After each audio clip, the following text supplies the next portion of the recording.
WhatsApp deer, কেমন আছো সবাই? আজকেও আমরা একটা কোরিয়ান ড্রামার গল্প নিয়ে চলে এসেছি। আজকে আমরা দেখব গ্রামের একটি সাধারণ ছেলে শহরের নামকরা ডক্টর মেয়ের প্রেমে পড়ে। শহরের এই কোটিপতি মেয়েটি কি তাকে কখনো অ্যাকসেপ্ট করবে, নাকি তাকে অপমান করে তাকে রিজেক্ট করে দিবে? আমরা এখানে বেশি ডিটেলস নাই বলে চলো আমরা সরাসরি গল্পে চলে যাই। ড্রামার শুরুতে আমাদের এই ড্রামার কিউট ফিমেল লিডকে দেখি। তার নাম হেজিন এবং সে এই শহরের সব থেকে বড় নামকরা দাঁতের ডক্টর। সে একটা বড় হসপিটালে জব করে। হেজিন কারোর সাথে মিশতে তেমন একটা পছন্দ করে না, সে একা থাকতে পছন্দ করে। এরপর দেখি হেজিন বাসা থেকে হসপিটালে আসে এবং একটি রোগীর চিকিৎসা করে। চিকিৎসা শেষ হলে সে ফ্যাশন ম্যাগাজিনে একটি শো দেখে, আর শোটা ছিল লিমিটেড অডিশন এবং খুবই এক্সপেন্সিভ। তবে সে সেটা কিনতে চায়। এসব নতুন নতুন জিনিসের উপর তার খুবই শখ ছিল। এরপর তার চিফ ডক্টর তাকে ডাকে এবং তাদের দুজনের ভিতর কথা কাটাকাটি শুরু হয়ে যায়। আসলে এই চিফ ডক্টর মহিলাটি খুবই লোভী ছিল। সে চাইতো তার হসপিটালে কোনো পেশেন্ট আসলে তাকে নানা রোগ দেখিয়ে বেশি টাকা হাতিয়ে নিতে। তবে আমাদের হিরোইন হেজিন তো এসব একদমই লাইক করতো না। আজকে এসব নিয়ে তাদের দুজনের ভেতর সেই রকমের লড়াই শুরু হয়। হেজিন বলে, শালা তুই ডক্টর নাকি রাক্ষস রে? তোর হসপিটালে আমি জবই করব না, এটা বলে রাগ করে ওখান থেকে চলে যায়। এরপর সে ওই জুতাটা কিনে রাত্রে তার বেস্টির সাথে মিট করে এবং তারা দুজন বেশ কিছু সময় গল্প করে। এরপর সে বাসায় গিয়ে ঘুমায় পড়ে। পরের দিন সকালে তার ঘুম ভাঙলে দেখে ওই চিফ ডক্টর মহিলাটি তাকে মেসেজ করেছে। মেসেজে লেখা ছিল, তুমি এই দেশে আর কোনোই জব পাইবা না, আমি তোমার সেই ব্যবস্থা করে ছাড়বো। তখন হেজিনের মনে পড়ে কাল রাতে আমি ড্রাঙ্ক হয়ে চিফ ডক্টরকে নিয়ে গালাগালি করে সোশ্যাল মিডিয়ায় পোস্ট করেছিলাম, এই জন্য চিফ ডক্টর আমাকে এসব মেসেজ করেছে। হেজিন 2-4টা হসপিটালে অ্যাপ্লাই করেছিল জবের জন্য, কিন্তু সব হসপিটাল থেকে তাকে রিজেক্ট করে দেওয়া হয়েছে। এরপর সে নিরাশ হয়ে গ্রামে ঘুরতে যাওয়ার ডিসাইড করে। অপরদিকে আমরা এই ড্রামার হ্যান্ডসাম মেল লিডকে দেখি। সে সমুদ্রের পাশে ছোট্ট একটা গ্রামে থাকে। সে বহু কাজ করে এবং সব কাজে সে একদমই পারফেক্ট ছিল। একদিন সে সার্ফিং করছিল। ওই দিন ওই সমুদ্রের তীরে হেজিনও এসেছিল। সে তার জুতাটা সমুদ্রের কিনারে রেখে ছোটবেলার কথা মনে করতে থাকে। আসলে সে ছোট থাকতে তার বাবা মায়ের সাথে এখানে এসেছিল, কিন্তু তার মা মারা গিয়েছে, বাবা বেঁচে আছে। তবে হেজিনের মা মারা যাওয়ার পর তার বাবা আরেকটি বিয়ে করেছিল, এজন্য হেজিনের বাবার সাথে তার তেমন একটা ভালো সম্পর্ক নেই। যখন সে এখান থেকে চলে যাবে তখন দেখে তার ওই ব্র্যান্ডের জুতাটা গুম হয়ে গিয়েছে। ওই সময় তার কাছে লিন আসে, তবে একটা জুতা নিয়ে। লিন বলে, একটাই খুঁজে পেয়েছি, বাকিটা পাইলাম না, হয়তো ঢেউ এসে টেনে নিয়ে গিয়েছে। হেজিন বলে, আমার গাড়িটা অনেক দূরে, আমি এখন খালি পায়ে কিভাবে যাব? লিন তার পায়ের চটিটা খুলে তাকে দিয়ে দেয় এবং বলে, এটা নিয়ে এখান থেকে চলে যাও। যাওয়ার সময় সে একটা বাচ্চাকে দেখে তার দাঁত ভেঙে যাওয়ার কারণে কান্না করছিল, এজন্য হেজিন ওই বাচ্চাটিকে হেল্প করে। বাচ্চাটি তার মাকে গিয়ে বলে, এই আন্টিটি আমাকে হেল্প করেছে। বাচ্চাটির মা হেজিনকে ডেকে নিয়ে তাকে ট্রিট দেয় আর গল্পে গল্পে বলে, তুমি এখানে গ্রামের বাজারে একটা ক্লিনিক খুলতে পারো। এই গ্রামে বহু দাঁতের রোগী আছে। তবে হেজিন তার কথা সিরিয়াস নেয় না। এরপর সে এখান থেকে চলে যাচ্ছিল, কিন্তু তার খুব চেপে যায়, এজন্য সে চাপ কমাতে একটা কফি শপে ঢুকে পড়ে। প্রথমে চাপ কমায়, এরপর সে একটা কফি অর্ডার করে। তবে কফিটা সে খাইতে পারে না, এতই বাজে স্বাদ। এরপর যখন লোকটিকে পে করতে যাবে তখন লোকটির কাছে এটিএম মেশিন ছিল না, এজন্য ক্যাশ দিতে বলে। হেজিন বলে, তাহলে আমি এটিএম থেকে টাকা উঠায় নিয়ে আসি। তবে হেজিনের পায়ে এমন সস্তা জুতা দেখে শপের মালিক মনে করে এটা নিশ্চিত ফ্রড বাজ। তাই হেজিন তার ফোনটা কফি শপের মালিককে দিয়ে যায় এবং বলে, টাকা দিয়ে নিয়ে যাব। হেজিন টাকা উঠাতে গেলে সার্ভার প্রবলেমের জন্য সে টাকা উঠাতে পারে না। সে পুনরায় দোকানে ফিরে যায় আর বলে, ফোনটা দিয়ে দেন, আমি টাকা পাইলে আপনাকে অবশ্যই দিয়ে যাব। তবে লোকটি তার কথা শোনে না। তখনই ওখানে লিন পৌঁছে যায়। হেজিন লিনকে রিকোয়েস্ট করে কিছু টাকা ধার নেয়। লিন টাকা দিয়ে বলে, চলো তোমাকে কাজ দিই, ওই কাজ করে তুমি আমার টাকা ফিরাই দিবে। লিন তো এসব কাজ পারে না, তারপরও চাপে পড়ে এসব কাজ করতে হয়। কাজ শেষ হয়ে যখন সে বাসায় ফিরে যাচ্ছিল তখন তার গাড়ি স্টার্ট হয় না। লিন দেখে শুনে বলে, এটা ঠিক করতে একদিন লেগে যাবে, এজন্য তোমাকে আজকে এই গ্রামেই থাকতে হবে। রাত্রে হেজিন কিছু খাবার কিনতে যায় আর ওই ক্যান্টিনে লিন কাজ করছিল। হেজিন মনে মনে বলে, পোলাটা দেখে সব কাজ পারে। এরপর হেজিন ওই শপের একটা বেঞ্চে ঘুমায় যায়। সকালে সে ঘুম থেকে ওঠে এবং সে লিনের সাথে গিয়ে গাড়ি ঠিক করে নেয়। এরপর সে শহরের উদ্দেশ্যে রওনা দেয়। তখন তার কাছে ওই চিফ ডক্টরের কল আসে আর বলে, তুমি যতই চেষ্টা করো কোথাও জব পাইবা না। হ্যাঁ, তুমি যদি সবার সামনে আমার কাছে ক্ষমা চাও তাহলে আমি ক্ষমা করে দিতে পারি। এসব শুনে হেজিনের মাথায় কি একটা খেয়াল আসে। সে গাড়িটা ব্যাগ নিয়ে পুনরায় গ্রামের দিকে যায়। সে ডিসাইড করে সে এখানে ঘর ভাড়া নিয়ে ক্লিনিক খুলবে। তার একটা ঘর দেখে পছন্দ হয়ে যায়। তখন একটা মহিলা বলে এই প্রপার্টির ডিলার ওই পাহাড়ের উপরে বসে আছে। হেজিন ওখানে গিয়ে ডিলারকে জোরে ডাক দেয়। তখন ওখান থেকে লিন বেরিয়ে আসে। হেজিন বলে আচ্ছা এই ডিলারটা কোথায় বলতে পারো? তখন লিন কার্ড বের করে দিয়ে বলে আমি ডিলার। তখন আমরা ফ্ল্যাশব্যাকে দেখি কালকে যখন হেজিন সমুদ্রের কিনারে মন খারাপ করে বসেছিল তখন লিন তাকে দেখেছিল, আর প্রথম দেখাতেই তার কাছে হেজিনকে মনে হয় ভালো লেগে গিয়েছিল। এরপরে লিন তাকে সমুদ্রের পাশের ওই বাসাটি দেখায়। এটা দেখে হেজিনের মোটামুটি পছন্দ হয় এবং সে বাসাটি ভাড়া নিয়ে নেয়। যাওয়ার সময় লিন বলে আমি সারাটা দিন তোমার পিছনে ওয়েস্ট করে দিয়েছি, এজন্য তুমি আমাকে পেমেন্ট করো। হেজিন বলে তুমি আমাকে ধোকা দিচ্ছ না তো, তুমি এত কাজ কিভাবে করো? তখন লিন তার সমস্ত কাজের লাইসেন্স বের করে দেখায়, আর এটা দেখে হেজিন তো পুরাই শকড হয়ে যায়, পোলাটা এত কাজ করে। এরপর হেজিন পুনরায় শহরে যেয়ে সবকিছু প্যাকিং করতে থাকে গ্রামে নিয়ে যাওয়ার জন্য। তখন তার বান্ধবী বলে তুমি স্কুলের লাইফের পর থেকে এই প্রথমবার আমাকে রেখে যাচ্ছ। এটা বলে সে কিছুটা স্যাড হয়ে যায়। হেজিন বলে কিছু করার নাই, আর আমি ওখানে ভালো টাকা ইনকাম করতে পারবো। পরের সিনে দেখি হেজিন সবকিছু নিয়ে গ্রামে পৌঁছে গিয়েছে। গ্রামের মানুষেরা এসে তাকে ঘুরে ঘুরে দেখতে থাকে, মনে হচ্ছিল তারা শহরের মডার্ন মেয়ে জীবনের সর্বপ্রথম দেখছে। এরপর ওখানে লিন আসে আর বলে আমি তোমার রুমের পাসওয়ার্ড আমার বার্থডে রেখেছি। হেজিন বলে তোমার বার্থডে কেন দিয়েছো? লিন বলে আমার বাসার পাসওয়ার্ডও সেম।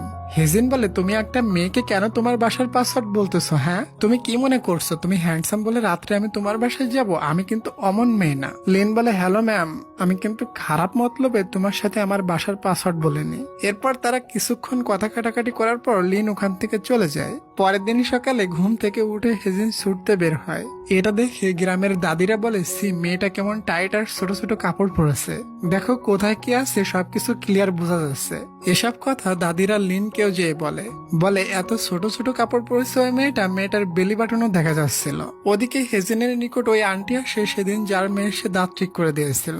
এসে বলে আজ রাত্রে আমাদের মহল্লায় একটা পার্টি আছে, তুমি এসো কিন্তু। হেজিন প্রথমে রাজি না হলেও পরে ভাবে ওখানে গেলে আমার পাবলিসিটি হবে এবং অনেক পেশেন্টও পাবো, এজন্য সে ওই পার্টিতে চলে যায়। ওখানে লিনও এসেছিল, আর এখানে সে আজ ফটোগ্রাফির কাজ করছিল। ওখানের এক দাদি হাতে করে হেজিনকে খাবার দেয়, তবে হেজিনের খেতে শখ হয় না, এজন্য পাশে রেখে দেয়। এসব দেখে আন্টি আর দাদিরা তাকে একা রেখে ওখান থেকে বাইরে চলে যায়। তারা মনে করেছিল মেয়েটির খুবই অ্যাটিটিউড। লিন বলে তুমি কিছু খাওনি? হেজিন বলে না, আমি এমন খোলামেলা খাবার খাই না। ওই সময় হেজিনকে তার বান্ধবী কল করে, তখন সে কথা বলতে বলতে একটা রুমের ভিতরে চলে যায়। ওখানে গিয়ে বলে গ্রামের লোকেরা কেমন খোলামেলা খাবার খায়, আমার তো দেখে ঘৃণা লাগছিল। আর এখানের লোকেরা কেমন জানে সবাই আনরোমান্টিক। সে ইচ্ছা মতো বলতে থাকে এখানে লোকদের বিষয়ে তার বান্ধবীর কাছে, তবে বেচারি হেজিন জানে না ওই রুমে সমস্ত মাইকের মাইক্রোফোন রাখা আছে। এতক্ষণ সে যে যে কথাগুলো বলছে সব বড় মাইকে সমস্ত গ্রামের লোক ঘরে বসে শুনতে পেয়েছে। যখন সে বাইরে আসে তখন সে সবার দিকে তাকিয়ে বুঝতে পারে সে কি কাণ্ড ঘটিয়ে ফেলেছে। ওয়েল ডিয়ার, এরপর সন্ধ্যায় হেজিনের কাছে একটা ডেলিভারি বয় আসে, আর এটাও লিন ছিল। লিন বলে তুমি শহরে পড়াশোনা করছো, তোমার নিকটে বড় ডিগ্রি থাকতে পারে, এজন্য তুমি গ্রামের লোকদের এত নিচু চোখে দেখতে পারো না। এসব শুনে হেজিনের মন খারাপ হয়ে গিয়েছিল। সে রিয়েলাইজ করতে পারে তার ভুল হয়েছে। লিন চলে গেলে শহর থেকে তার বান্ধবী তার কাছে আসে আর বলে দোস্ত আমিও তোর সাথে এই গ্রামে থাকবো, আমার একা একা ভালো লাগছে না, আমি এখানে থেকে তোর অ্যাসিস্ট্যান্ট হয়ে কাজ করব। পরের দিন তারা দুজন ক্লিনিকে যায় আর সকাল থেকে সন্ধ্যা পর্যন্ত ওয়েট করে, তবে একটা পেশেন্টও পায় না। এমনকি গ্রামের সব লোকেরা তাকে দেখে মুখ ঘুরায় আর এড়িয়ে চলে। এরপর সন্ধ্যায় সে জগিং করতে বের হয়। লিন তাকে ডাকে, তখনও তার ওই ছোট ছোট কাপড় পরা ছিল। লিন বলে এমন ড্রেসে তোমাকে অনেক ভালো লাগে, তবে গ্রাম তো, এখানে অ্যাডজাস্ট করে চলাটাই তোমার জন্য ভালো হবে। হেজিন বলে জানো সকাল থেকে সন্ধ্যা পর্যন্ত ওয়েট করছে, একটা পেশেন্টও হচ্ছে না, আমি এখন কি করব? লিনেরও একটু মায়া হয় হেজিনের জন্য, তাই বলে আমার সাথে চলো, গ্রামের সবাই একটা পার্টিতে আছে, তুমি ওদের কাছে ক্ষমা চাও। হেজিন প্রথমে রাজি না হলেও লিন তাকে তার সাথে করে জোর করে নিয়ে যায় আর সবাইকে বলে আসলে মেয়েটা এখানে নতুন তো এজন্য খুবই লজ্জা পাচ্ছে, সে না বুঝে সবাইকে অনেক ভুলভাল বলে ফেলেছে, তাকে এবারের মতো ক্ষমা করে দেওয়া যাক। এটা বলে সে হেজিনের তরফ থেকে তাদেরকে অনেক খাবার খাওয়ায় আর ভিলেজের লোকেরা তাকে ক্ষমা করে দেয়। যাওয়ার সময় হেজিন লিনকে থ্যাঙ্কস বলে। লিন বলে তোমার হাতটা দাও তো। হেজিন তার হাতটা এগিয়ে দিলে লিন তার হাতে একটা বিল ধরিয়ে দেয়, বলে আজকে সবাইকে আমি নিজের টাকায় খাবার খাইতে দিয়েছি পটানোর জন্য, তাই তুমি এটা পে করবে। পরের দিন গ্রামের সব লোকেরা ক্লিনিং করার জন্য একসাথে হয়। তারা হেজিনকেও ডাকে, তবে হেজিন জ্বরের বাহানা দিয়ে নাক ডেকে ঘুমায়। তখনই ওখানে লিন চলে আসে আর হেজিনকে ওঠায়। হেজিন বলে ওরে বাবা আমার জম্মের জ্বর এসেছে। তখনই লিন পকেট থেকে জ্বর চেক করা মেশিন বের করে তার কপালে ধরে আর দেখে হেজিনের কোনো জ্বরই নেই, তাই তাকে ধরে নিয়ে যায় পরিষ্কার পরিচ্ছন্ন করার জন্য। পরের দিন হেজিনের ক্লিনিকে প্রথম পেশেন্ট আসে। এটা দেখে তাদের দুই বান্ধবীর খুশির ঠিকানা থাকে না। কাজ শেষে যখন সে বাসায় যাচ্ছিল তখন সে সবকিছুর জন্য লিনকে থ্যাঙ্কস বলতে যায়, তবে লিন কিছু শুনতে পাচ্ছিল না, এজন্য তাকে উপরে ডাকে। হেজিন উঠতে গিয়ে পড়ে যাচ্ছিল, তখন লিন তাকে ধরে ফেলে। আর এত ক্লোজ হওয়াতে তাদের দুজনের হার্টবিট অনেক ফাস্ট হয়ে যায়। আসলে হেজিন আর লিনের সাথে ছোটকালে একে অপরের দেখা হয়েছিল। ছোটবেলায় এই বিচে যখন হেজিন তার ফ্যামিলির সাথে এসেছিল তখন লিনের দাদা তাদের ফটো তুলে দিয়েছিল, আর দাদার সাথে লিনও ছিল। একদিন লিন অনেক বিপদে পড়ে যায়, কারণ বারবার হেজিন অনলাইনে অর্ডার করে আর ডেলিভারি করতে লিনকে আসা লাগে। লিন বলে, এত কিছু জিনিস নিয়ে তুমি কি করবা?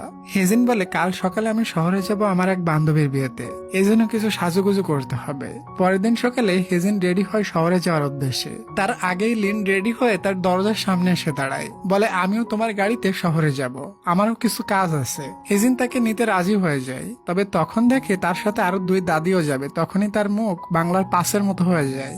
যাই হোক, শহরে পৌঁছে তারা একটা জায়গায় নেমে যায়, তবে লিন ভুলক্রমে তার ফোনটা কারের ভিতরে রেখে যায়। হেজিন পার্টিতে পৌঁছায়, ওখানে তার সমস্ত ফ্রেন্ডরা বলে, তুই নাকি গ্রামে গিয়ে থাকিস। এসব বলে হেজিনকে নিচু দেখাতে থাকে।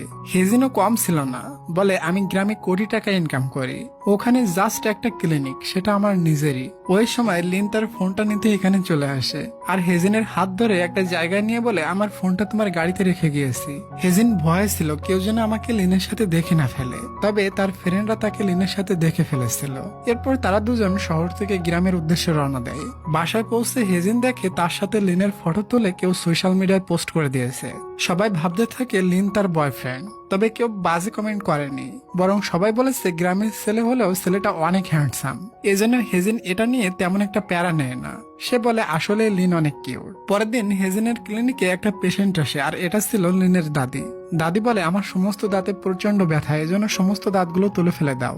হেজিন বলে, আপনি দাঁত ফেলে না দিয়ে মজবুত করার জন্য সার্জারি করতে পারেন, খরচ একটু বেশি হলেও বুড়াকালে খেয়ে মজা পাবেন, না হয় তুলে ফেললে চা ব্যতীত অন্য কিছু খেয়ে স্বাদ পাবেন না। তবে লিনের দাদি বলে, আমি এত টাকা খরচ করতে চাচ্ছি না। এটা শুনে হেজিন একটু রুডলি ভাবে বলে, আপনার তো টাকার কোনো অভাব নাই, আপনি এই বয়সে টাকা নিয়ে কবরে যাবেন নাকি? এটা শুনে লিনের দাদি রাগ করে এখান থেকে চলে যায়। লিন বলে, দাদিকে তুমি এমন রুডলি ভাবে না বলে বুঝাই বলতে পারতা। লিন বলে, কি লাভ এত টাকা জমিয়ে যদি সে নিজেই সুস্থ না হতে পারে? এসব বলতে বলতে সে অনেকটা মন খারাপ করে পড়ে। এজন্য লিন বুঝতে পারে হয়তো সে তার মায়ের কথা মনে করে মন খারাপ করেছে। হেজিনের মাও তাদের জন্য টাকা সেভিংস করতে গিয়ে হালকামি করে ডক্টর দেখাইছিল না, পরে ছোট রোগ থেকে বড় রোগ হয়ে গিয়েছিল, আর এটাতেই তার মায়ের মৃত্যু হয়ে গিয়েছিল। পরে লিন হেজিনকে বলে, আমি টাকা দিলেও দাদি এই অপারেশনটা করবে না, তুমি দাদিকে বলো অফার চলতেছে, কম টাকায় এটা করা যাবে, আমি তোমাকে গোপনে সমস্ত টাকা দিয়ে দেব। হেজিন বলে, না, আমি কোনো পেশেন্টকে ধোকা দিই না।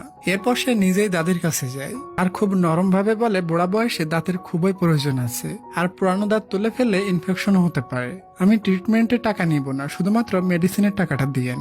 এটা বলে সে ওখান থেকে চলে যায়। একটু পরে দেখি দাদি ঝাঁপাইতে ঝাঁপাইতে বাইক চালিয়ে পুরো ইয়ং লেডির মতো অ্যাটিটিউড নিয়ে হেজিনের কাছে যায়, আর পুরা টাকায় অ্যাডভান্স দিয়ে বলে, তুমি ঠিক বলেছো, দাঁতের খুবই প্রয়োজন, এমন করে দাঁত প্লান্টেশন করো যাতে করে আমি হাড্ডি চিবিয়ে খাইতে পারি, যত টাকা লাগে আমি দিব। এটা শুনে হেজিন আর লিন দুজনই খুশি হয়ে যায়। এরপর দাদি লিনকে বলে, হেজিন মেয়েটা ভিতর ভিতর জন্মের ভালো, এমন মেয়ে হাজারেও একটা পাওয়া যায় না। একদিন হেজিনের বাসায় পাওয়ার কাট হয়ে যায়, এজন্য সে টেকনিশিয়ানকে কল করে, তবে এটাও লিন ছিল। লিন দেখে বলে, সবকিছু ঠিক আছে, একটু পরে বিদ্যুৎ চলে আসবে। তবে হেজিনের অন্ধকারে জন্মের ভয় লাগে, তাই সে বলে, আমার ফ্রিজের আইসক্রিম গুলো গলে যাবে, চলো দুজন মিলে বসে বসে খেয়ে নিই। লিন বুঝতে পারে হেজিনের অন্ধকারে ভয় লাগে, এজন্য সে তার সাথে বসে আইসক্রিম খাইতে থাকে। আইসক্রিম গলে হেজিনের হাতে পড়তেছিল, লিন তাকে একটা টিস্যু পেপার ধরিয়ে দেয়। আসলে লিন আমার মতো কেয়ারিং বয় ছিল। আচ্ছা ডিয়ার, তোমাদের ওখানে সকাল ধরে এই পর্যন্ত কতবার বিদ্যুৎ চলে গিয়েছে কমেন্ট করে জানাও তো। আমাদের এখানে 2 বার। বিদ্যুৎ আসার পর লিন যখন চলে যাচ্ছিল তখন হেজিন দেখে বাইরে তার হারিয়ে যাওয়া সেই জুতাটা রাখা আছে। আসলে লিন খুঁজতে খুঁজতে ওই জুতাটা পেয়ে গিয়েছিল, সে তাকে থ্যাঙ্কস বলতে যায়, কিন্তু লিন ওখান থেকে চলে গিয়েছিল। 2 দিন হয়ে গেল, লিনের কোনো খোঁজই নাই। আসলে হেজিন তাকে তার জুতাটা খুঁজে দেওয়ার জন্য থ্যাঙ্কস বলতে চায়। তখন সে জানতে পারে এখানে এই বাজারে একটা পার্টি হচ্ছে, আর ওই পার্টির দায়িত্বে আছে লিন। এজন্য হেজিন ওই পার্টিতে চলে যায় লিনের সাথে মিট করতে। একটু পর লিন ওখানে চলে আসে আর লিনকে দেখে হেজিন অনেকটা খুশি হয়।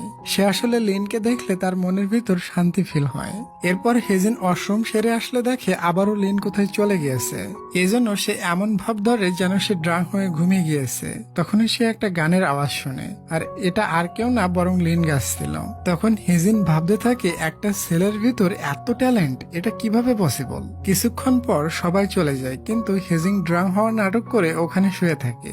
লিন তাকে দেখে মনে করে সে ড্রাঙ্ক হয়ে গিয়েছে, এজন্য তাকে কাঁধে উঠিয়ে ওখান থেকে নিয়ে যায়। হেজিনের তো বেশ মজাই লাগছিল। যাইতে যাইতে হেজিনের দামি জুতাটা খুলে পড়ে যায়। তখন হেজিন নেমে দৌড় দিয়ে ওই জুতাটা নিয়ে আসে। লিন বলে, বাবুরে তুমি কত খারাপ, তুমি এত সময় ড্রাঙ্ক হওয়ার নাটক করছিলা, তাহলে এত ভারী তুমি, তোমাকে নিয়ে আমার হাতটাই ব্যথা হয়ে গিয়েছে। হেজিন লজ্জা পেয়ে কিছু না বলে ওখান থেকে চলে যায়, আর লিন তার পিছু পিছু যায় এবং স্মেল করতে থাকে। পরের দিন হেজিনের ক্লিনিকে একটা পেশেন্ট আসে এবং সে নানা বাহানায় হেজিনের বান্ধবীর ব্যাক সাইডে হাত দিতে থাকে। হেজিন এসব কিছু দেখে ফেলে, তখনই তাকে উঠিয়ে ক্লিনিকের বাইরে নিয়ে সেই মাপের একটা কিক মারে। এসব কিছু লিনের দাদিও দেখে ফেলে আর লিনকে কল করে সব বলে।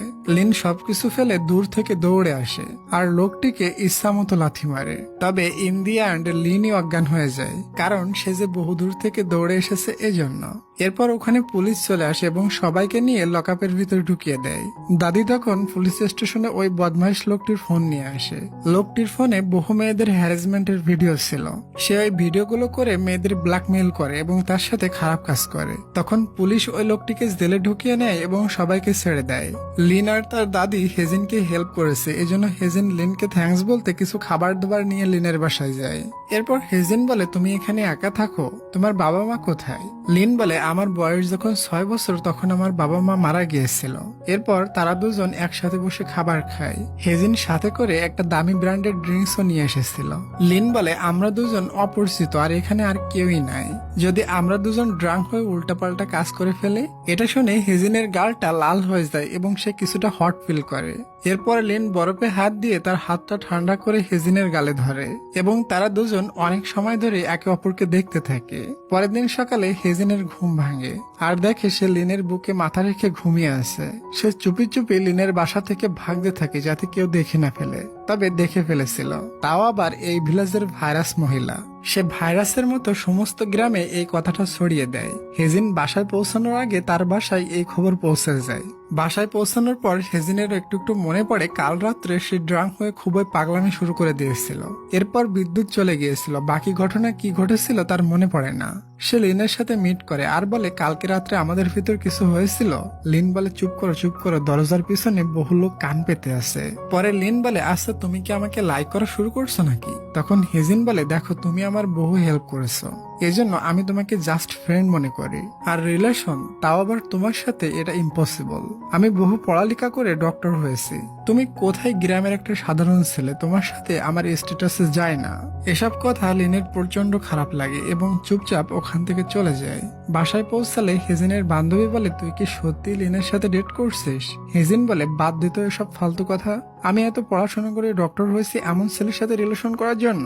তখন তার বান্ধবী বলে, তুই কাকে গ্রামের সাধারণ ছেলে বলছিস? তুই জানিস লিন কোরিয়ার সব থেকে টপ ইউনিভার্সিটি থেকে ইঞ্জিনিয়ারিং কমপ্লিট করেছে। তোর আমার মতো ছেলে মেয়েদের অমন ভার্সিটিতে অ্যাডমিশন হওয়া একটা স্বপ্নর থেকেও কম। আর লিন ছিল ওই ভার্সিটির সব থেকে টপ স্টুডেন্ট। আসলে তার বান্ধবী গ্রামের লোকদের থেকে এসব কথা বের করে নিয়েছে। এসব শুনে হেজিনের তো মাথা ঘোরায়। হায় হায়, আমি না জেনে বুঝে হেজিনকে কত কিছু বলে ফেলেছি, ও আমাকে কখনো ক্ষমা করবে না। ওদিকে লিন একটা ফটোগ্রাফারকে পড়ে যাওয়া থেকে বাঁচায়। লিন যদি তাকে না বাঁচাতো হয়তো তার জীবনটাই এখানে শেষ হয়ে যেত।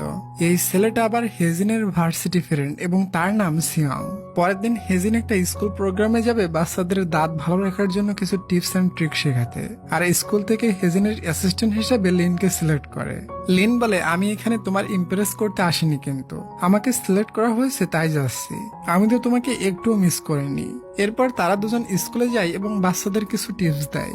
গ্রামের বাচ্চারাও জেনে গিয়েছে তারা দুজন ডেট করছে, এজন্য বলে, আপনারা দুজনকে লুকিয়ে লুকিয়ে প্রেম করেন, কবে বিয়ে করবেন আপনারা? Well dear. কাজ শেষ হওয়ার পর লিন হেজিনের দিকে হাত এগিয়ে দেয়। হেজিন মনে করে সে আমার হাত ধরে হাঁটতে চায়, তবে লিন বলে, আমাকে আমার পার্ট টাইম জবের জন্য পেমেন্ট দাও। হেজিন বলে আমার কাছে তো ক্যাশ টাকা নাই। লিন বলে তাহলে টাকার বদলে দুপুরে আমাকে খাওয়াবে, মানে রেস্টুরেন্টে। তখন হেজিন বলে তুমি নাকি ন্যাশনাল ইউনিভার্সিটি থেকে ইঞ্জিনিয়ারিং কমপ্লিট করেছো, এই কোশ্চেনটা সলভ করে দেখাও তো। কোশ্চেনটা খুবই হার্ড ছিল, তবে লিনের কাছে ছিল এটা পানির মতো। সে একটু সময়ের ভেতর ওটা সলভ করে দেয়। এটা দেখে হেজিন তো পুরাই অবাক। তারা কিছু সময় গল্প করে, আর অবশেষে আমরা তাদের দুজনের ফেসে স্মাইল দেখি, মানে তাদের ভেতরে যেসব গ্যাঞ্জাম ছিল সবকিছু ঠিক হয়ে গেছে। তারা যখন ওখান থেকে ফিরছিল তখন বৃষ্টি শুরু হয়। লিন হেজিনের হাত ধরে নিয়ে বৃষ্টির ভেতরে যায়, আর তারা দুজন মিলে অনেক মজা মাস্তি করে। এরপর লিন হেজিনের মাথায় টাচ করে। তখন হেজিনের কালকের রাত্রে সমস্ত কথা মনে পড়ে যায়। কাল রাত্রে হেজিন ড্রাঙ্ক হয়ে লিনকে কিসও করেছিল। হেজিন লিনকে বলে কালকে রাত্রে যা যা হয়েছিল তোমার সবকিছু মনে আছে। লিন মিথ্যা বলে দেয়, বলে না আমিও তো ড্রাঙ্ক ছিলাম। সে মিথ্যা এই জন্য বলেছিল যাতে করে